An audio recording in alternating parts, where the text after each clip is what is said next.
Well, the Northeast Minneapolis community is rallying around a business targeted by Molotov cocktails. This is twice in the last 2 days. So Fletcher's Ice Cream was open for business today, and it has been crowded. Fox 9's Corin Hoggard is live there now tonight. So Corin, you shop there often. What have you learned about what's been just going on there in the last couple of days? Yes, well, they've had a bad couple of days. I actually visited on Sunday, and then a few hours later, they were attacked by the first of these two Molotov cocktails. And police and arson investigators say they believe it was the same guy who targeted this place, threw a Molotov cocktail through the window right there, just a few minutes after employees left on Sunday night, and then did it again on Monday in broad daylight. Again, the business was closed. Now, the first time, there's another bar over here called Max Industrial. It had a couple employees come over here, and they put out the flames that just barely went inside. They actually kind of caught some chairs on fire there. The second time, this guy threw it and the wick came out, and so there's some marks out here on the sidewalk where it burned the sidewalk, but you know, for the most part, there's not much damage inside, but obviously, you know, that window's boarded up because that window is pretty much destroyed. Well, it sounds like a really close call, especially when you talk about employees just leaving after the first incident happened.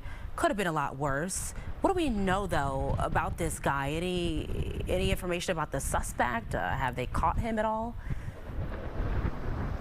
Yes, Simone, they actually did, and really thanks to a very clever neighborhood sleuth. There was a guy who was just walking by, heard a lot of commotion, and started snapping photos.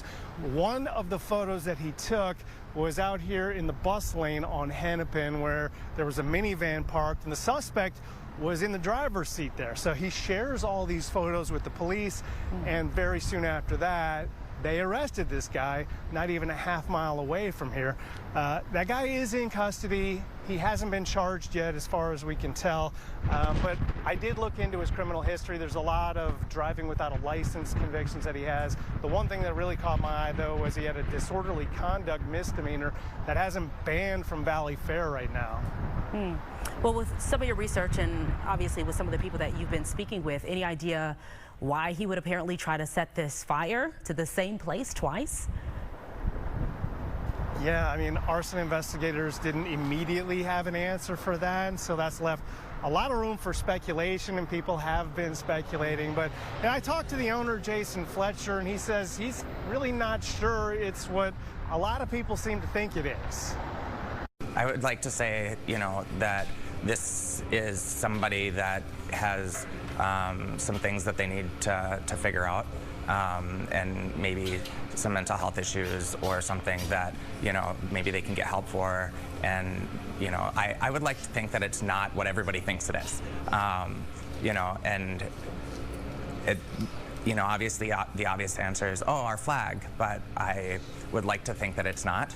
I would like to think that people appreciate the fact that we support everybody and we love everybody and we want this to be a safe place for everybody.